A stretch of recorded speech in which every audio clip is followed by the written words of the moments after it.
Olá, estamos começando o nosso programa Encontro Fraterno. Hoje falando um pouco sobre o verdadeiro significado do Natal. Para conversar conosco, nós temos a alegria de receber a palestrante espírita que veio do Rio de Janeiro para estar conosco em Goiânia, Anete Guimarães. Você acompanha ainda o quadro O Evangelho Responde, com Calcide Sarroriz.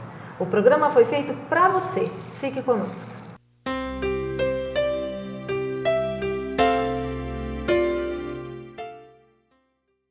Hoje nós temos a alegria de recebermos para um bate-papo a Anete Guimarães. Anete, é uma alegria tê-la aqui conosco. Prazer é nosso também.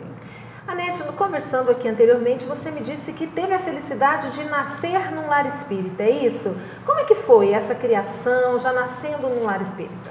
É diferente. Meus pais eram espíritas, eram oradores espíritas, então toda a vida eu cresci nesse meio. Meu pai é um dos fundadores da Mansão do Caminho, na Bahia, em Salvador. Conviveu com o Divaldo um largo tempo da sua vida. Ele começou a viver com ele aos 12 anos de idade, até os 30, quando se casou e se trasladou para o Rio de Janeiro. Então, há uma larga história. E isso faz com que a forma da gente observar determinadas teses espíritas seja um pouco diferente. Porque muitas pessoas vieram de outras tradições religiosas ou sem nenhuma tradição religiosa. Você nascer aceitando a tese reencarnação, comunicabilidade dos espíritos, cria uma forma diferente de encarar determinadas situações cotidianas. Eu vi com meu marido, que não era espírita, e era engraçado algumas dúvidas que ele tinha, que para mim eram muito naturais, porque eu cresci com esse tipo de convivência. Isso altera um pouco a forma com que a gente aceita determinadas teses. Então era muito engraçado, ele falou assim, não, algumas coisas são muito ruins, mas negócio de reencarnação... Aí disse, mas por que tem problema na reencarnação? Não é tão lógico. Disse, sim, a gente morre, tem muitas pessoas, famílias diferentes, né? Muito bem, quando a gente morrer, quem vai ser seu marido? É uma conversa engraçada, mas nunca tinha pensado que isso pudesse ser um problema. Para muitas pessoas é verdade, é um problema, né? Quem vai ser sua mulher no mundo espiritual? Se você teve vários maridos, e eu disse assim, para alguém de fora, isso pode ser uma coisa complicada. Mas nunca tinha passado pela minha cabeça. E assim vão algumas coisas. Então, você nascer em berço espírita altera, sim, a percepção de algumas coisas, ou vivências, alguns costumes também, né? Por exemplo, você tem alguma coisa que você não quer mais, você passa para alguém. Esse negócio de vender nunca foi, porque a gente troca sempre, né? Então, você tem uma coisa que você não quer, a gente passa. Ajuda de outras pessoas, a gente encarava de maneira muito natural. Se você tem uma condição financeira mais estável, você ajudar não é nada demais, porque eu faria a mesma coisa em outras conjunturas. Essa troca de favores, não é nem favores, de gentilezas, né? Uhum. Para você é fácil marcar um exame no hospital, você faz naturalmente para os companheiros do centro espírita. Da mesma maneira, se você tem outra oportunidade. Então, eu não achava isso estranho, esse tipo de relação. Porque você vivenciou isso desde muito cedo. Eu cresci assim. E no caso do Natal, não é? Nós estamos aí no mês de dezembro, uma época em que todos nós estamos aí focados nesta festa, que é uma das principais festas do mundo ocidental. Na visão espírita, você vê que existe aí um excesso de consumismo relacionado ao Natal? Porque, na verdade, se nós formos observar, tudo que se fala sobre esse período nos remete ao consumo.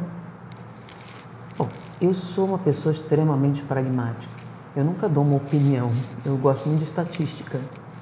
Com relação ao mundo espiritual, o que se fala é que este período é um dos melhores períodos da humanidade, contra o carnaval, que é um dos piores. No carnaval, a própria estrutura atmosférica facilita os processos obsessivos, porque é o momento de você gozar os prazeres da vida, em que as pessoas abandonam tradições religiosas. O Natal, mesmo com propaganda e tudo mais, ele tem uma tradição de natureza mais sutil, mais emocional, mais religiosa. Espiritualizada. Espiritualizada. Por mais que você fale de consumismo, as propagandas giram em torno de quê? Crianças, sensibilidade, músicas com temas que suavizam. Se você notar, até a decoração, aquela Feliz Natal, tudo isso suaviza a dureza cotidiana. Então, o mundo espiritual, em toda a literatura, fala que eles utilizam este período do ano porque a atmosfera está mais leve, mesmo com todos os problemas decorrentes, está mais leve para atendimentos espirituais, para processos desobsessivos. Se a gente lê o Memórias do Suicida, de Ivone Pereira, é justamente nessa época que Maria Santíssima, Mãe de Jesus, numa caravana vem à Terra para atender os suicidas. Diversas caravanas espirituais saem. Nós temos as tradições que tem em André Luiz falando sobre as várias caravanas que vêm do mundo espiritual nesta época, em visita às zonas umbralinas. Vários espíritos são libertados. Você tem aquele livro Libertação, que fala sobre aquela mudança. E quando exatamente acontece aquele momento? Justamente em que a atmosfera está mais sensível, eles aproveitam essa sensibilidade, essas energias. Por pior que seja, quando você está indo comprar um presente, você está pensando, lembrando da minha mãe, da minha sogra, de fulana, de querendo cicrana. agradar. E não impede que você pense bem. Não vou brigar esse Natal, vamos tentar fazer diferente. Os filmes, as músicas, tudo isso de alguma maneira suaviza. Então, a gente não pode olhar o lado negativo. Em termos espirituais, é uma época extremamente propícia a tratamentos espirituais. Do ponto de vista da sociedade, também. É quando você tem a maior concentração de pessoas com o objetivo de ajudar. A visão bastante pessimista do mundo tem sido usual, né? O mundo está perdido, o mundo não tem jeito, as coisas estão indo de mal a pior. Nos últimos 10 anos, se triplicou a quantidade de dinheiro investido em obras sociais. A gente fala, o espírita não põe a mão no bolso. A pessoa ouve muito isso. Muito isso. Pois é, fez uma pesquisa com relação à ação social no Brasil e verificou-se que de toda a ação social realizada no Brasil, 1/3 é bancada por espíritas. Nossa, isso é um dado relevante. E o resto, os outros 2/3, pelo governo. Mas e as outras religiões? Governo. Então, se você distribuir a Bolsa Família na sua igreja, quem é que está bancando? Se você pegar, cada centro espírita tem uma creche, tem uma obra, tem um asilo, tem uma atividade, distribui uma bolsa. Todas. Quem banca essa atividade? São os espíritos. São os espíritas. Então, somando, pensa bem, quantos centros espíritas tem na sua cidade? Tem-se na sua cidade. Quantos fazem obras sociais? Mesmo que seja distribuição de enxoval. Seja um grupo de senhoras que faz 3, 4 enxovais no ano. Mesmo assim, são 4 enxovais que são distribuídos às custas de quem? E que farão a diferença na vida daquelas pessoas. E normalmente, quando é a data que eles escolhem para as distribuições especiais? Natal. Todos os centros espíritas. Então é um momento em que a fome diminui. Lembra do Fome Zero, do Betinho, no Rio de Janeiro? O volume monstruoso de mantimentos que ele conseguia recolher, motivando artistas, motivando pessoas que têm uma vida absolutamente mundana e que naquela época do ano especificamente se sensibilizam. Bom, nós estamos aqui então falando sobre esse momento, né, em que estamos vivenciando aí o Natal. Nós vamos para um breve intervalo, daqui a pouquinho nós vamos falar um pouco. E o Papai Noel? Como é que fica? Daqui a pouquinho.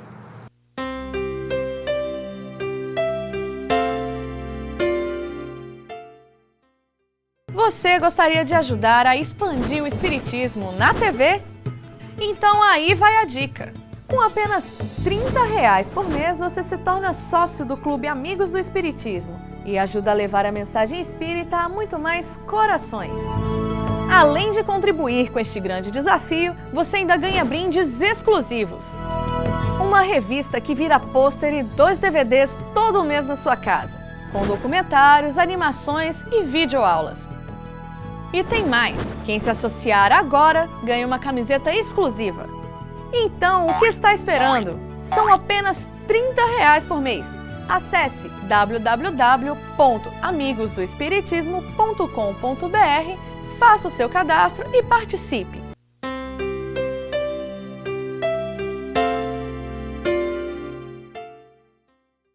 Estamos de volta falando sobre o verdadeiro sentido do Natal. Conosco aqui, para esse bate-papo, Anete Guimarães. Anete, você falou aí então dessa sensibilização maior da sociedade como um todo em procurar fazer algo em benefício do próximo. Agora, nós observamos que uma figura de grande apelo nesse período é a figura do Papai Noel. Não é? Nós podemos observar que na maioria das propagandas o Papai Noel é figura constante e não Jesus. Na verdade, eu penso que muitas crianças não saberiam que no Natal nós comemoramos o nascimento de Jesus. Como é que você vê essa relação do Papai Noel com esse momento? É uma tendência, a gente sabe que existe um mundo espiritual inferior. Então existem trabalhos os mais variados para tentar atenuar a figura de Jesus, ele teve vários inimigos. Então esse do comércio é um grande inimigo, para retirar a relevância dessa figura. Mas as diversas facções religiosas ainda tentam com todas as forças resgatar. Então a gente fala mal de algumas religiões, mas elas têm um papel importante, né, sobre esse assunto, veiculando a informação. E nesse ponto eu acho que os espíritas deveriam ter um esforço maior nesse tipo de coisa, né? Eu estava comentando, como eu comentei um pouco antes, sobre a minha experiência familiar. Na minha casa nunca se falou de Papai Noel. Então, minha mãe, no final do ano, e eu repito isso em casa, eu pego todos os livros, eu paro toda a minha literatura, e em dezembro, agora, começa, eu pego os livros que falam do Evangelho. Há 2000 anos, Ave Cristo, Paulo Estevão, eu pego a vida de Jesus, de Scholen Asch, eu pego vários livros e começo a relê-los, todos, para criar um clima, um clichê mental. Então, eu abandono toda a literatura durante o mês de dezembro, eu só leio os livros que tenham a ver com o Evangelho. A Boa Nova, do Humberto de Campos, os livros de Divaldo, da Amélia Rodrigues, Primícias do Reino, são livros belíssimos. Então eu leio e ler com as crianças. E eu tenho um livrinho especial que eu tenho um apreço muito grande, meu pai me deu de presente, era um livro que o pai dele lia para ele quando ele era criança. Ele me deu de presente, é um livro esgotado, chama-se Quando Veio o Salvador. Foi escrito por um padre católico que reuniu lendas sobre Jesus criança em todas as partes do mundo. Então, havia uma lenda sobre um acontecimento de Jesus criança e ele reuniu num pequeno livro. E as histórias são belíssimas, de grande apelo emocional, e eu conto para os meus filhos. Jesus aos 12 anos, Jesus aos 8 anos, acontecimentos. Então, eu lia para eles, para criar essa tradição. Então, nunca falei de Papai Noel, nunca fiz reverência. E eles nunca me perguntaram também, porque nunca existiu essa figura, porque você plasma isso na infância. E com relação a presentes, né? Na minha casa, para eliminar esse aspecto, a gente não tem presente no Natal. Eu disse, como é que fica as outras crianças recebem presente? Presente lá em casa é no Ano Novo. Né? Ano novo, coisa nova, roupa nova. Então a gente sai e compra roupa nova, tênis novo, uniforme novo e compra presente novo, brinquedo novo, compra jogo de computador novo, tudo novo. E a gente aproveita as liquidações de final de ano, né? Passou o Natal, tudo fica 1/3 do preço. E aí você pode. Então as crianças acharam bastante compensador, porque se no Natal era um preço, e eles pesquisavam, né? No Ano Novo era outro preço mais barato. Podiam ganhar até mais presentes. Mais coisas. Então a gente fazia a compra da família, coisa assim.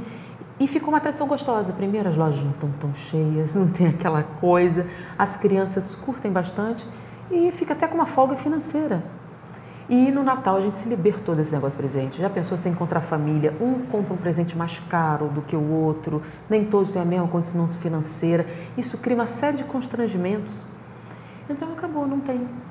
E depois, atualmente, na instituição espírita, a gente até fez uma reunião na véspera. Algumas pessoas não têm ou não querem participar na família porque saíram daquela contingência da bebida alcoólica, então querem ir para a reunião. A gente faz à meia-noite uma palestra sobre Jesus com uma prece, justamente à meia-noite.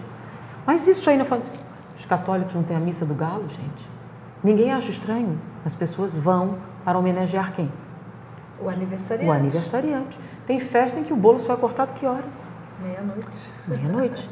Então a gente, na nossa instituição, cada um leva um prato bem bonito e tudo mais para comemorar, mas não antes. A gente faz uma palestra evangélica. Aliás, durante todo o mês de dezembro, a gente fala o Jesus histórico, Jesus em vista disso. Só falamos sobre esse assunto. Sobre Jesus. E em casa também eu pego todos os vídeos e filmes que tenham a ver com Jesus.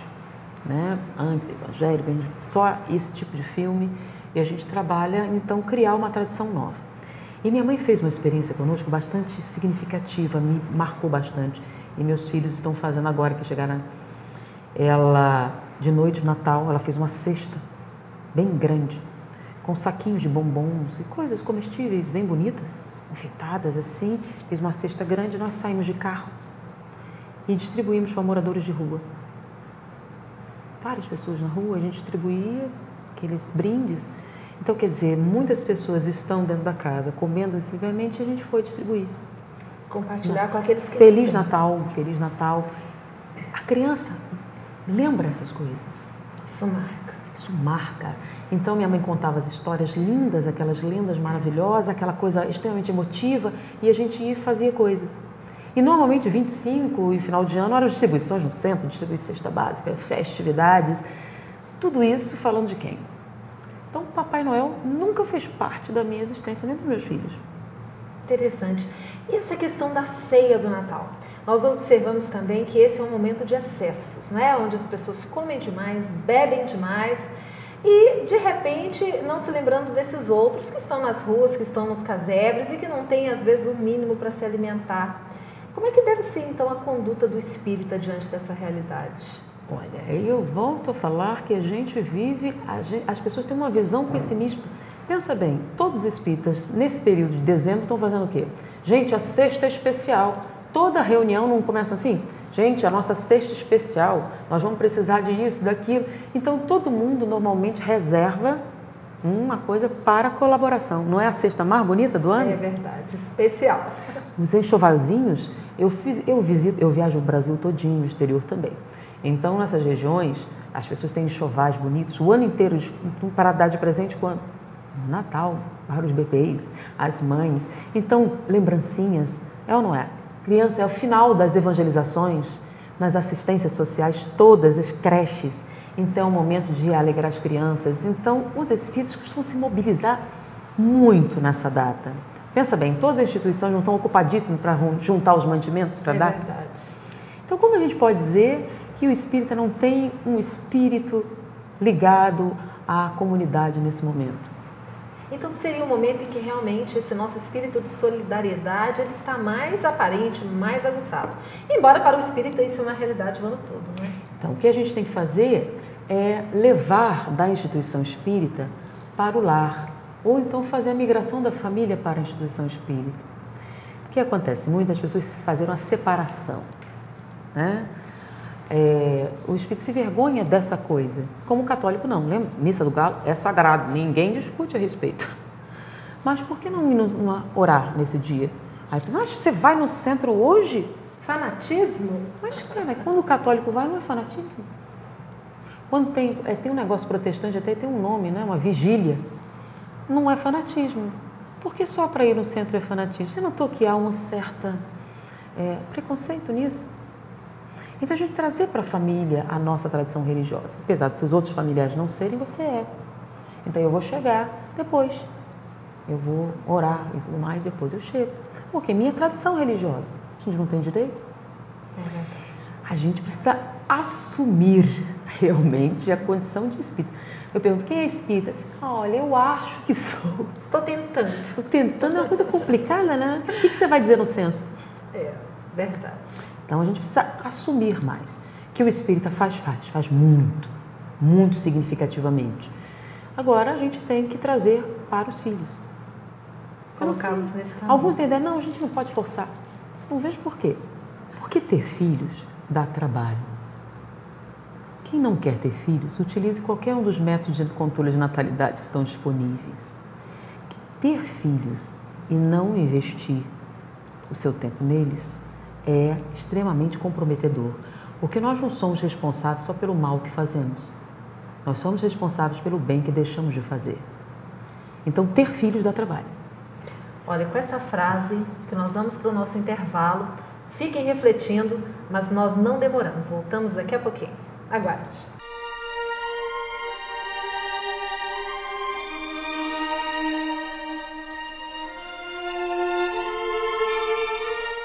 Segunda carta que Paulo de Tarso encaminha aos residentes da cidade de Corinto, capítulo 3, versículo 14. Uma informação preciosa de Paulo de Tarso.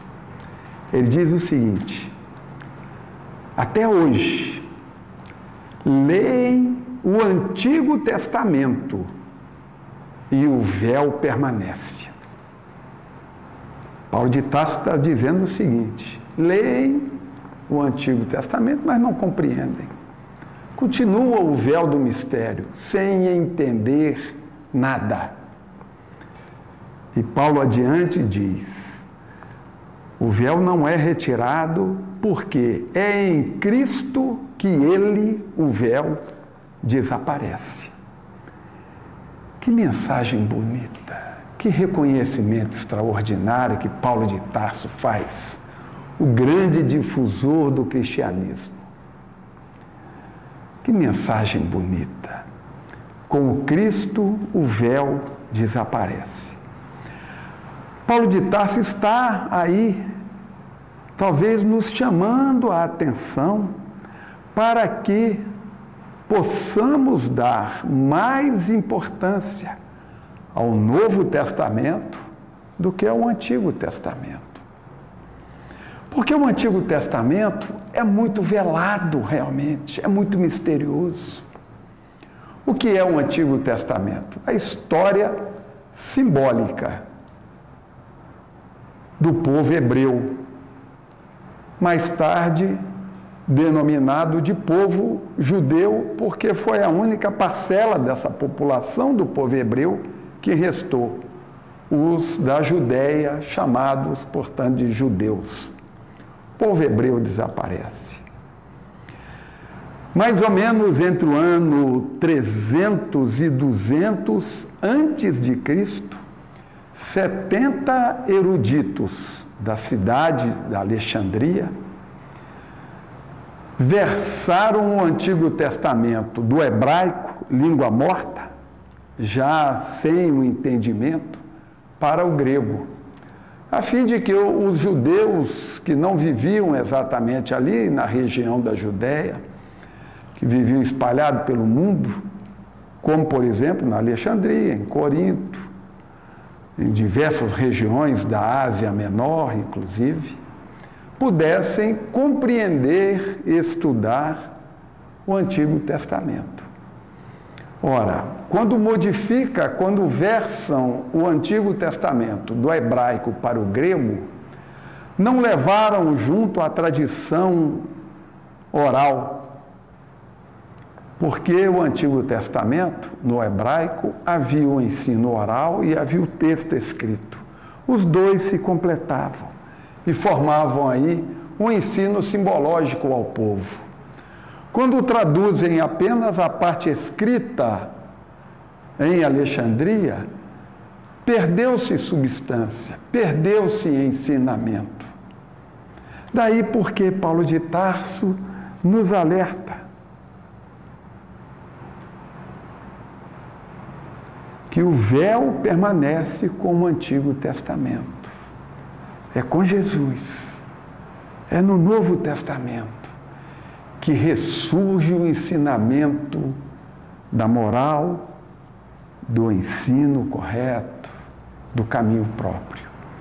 O próprio Cristo, em Mateus, capítulo 11, versículo 11, nos diz que a lei e os profetas até João Batista.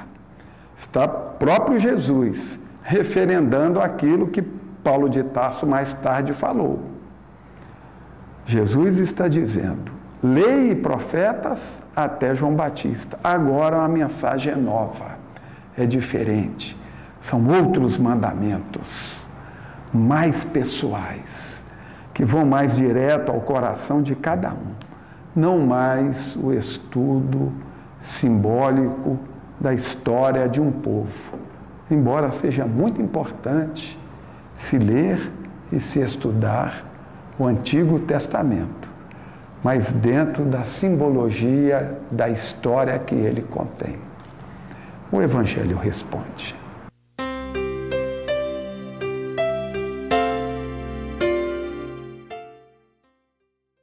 Conheça a Lefé, livraria e editora da Federação Espírita do Estado de Goiás. Menores preços, obras selecionadas, conforto e garantia. Facilidade no pagamento, entrega a domicílio. Venha tomar um cafezinho com a gente.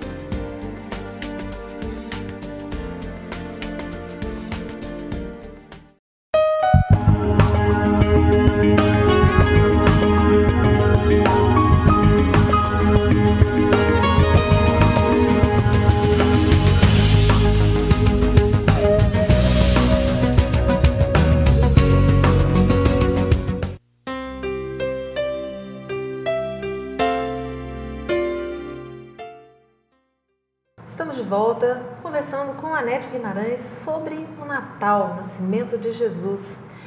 Anete, nós que vivemos numa sociedade cristã encaramos aí com muita naturalidade esse período festivo de comemorações do nascimento daquele que para nós é o guia e modelo da humanidade.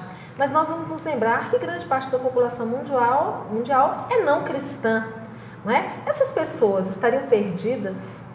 Não, a maior parte da população mundial não é cristã. Você tem as tradições orientais. Eu estive no Japão um tempo fazendo curso, né? E você nota que cada povo tem as suas tradições. E parecem para nós, alienígenas, é a questão do preconceito, né? Então a gente fala que todo mundo deve saber sobre Cristo. Mas quando a gente lê A Caminho da Luz de Emmanuel, ele faz o panorama da trajetória da história mundial à luz do Espiritismo. E fala da aproximação de vários espíritos, precursores do cristianismo, colaboradores, que chamam espíritos crísticos.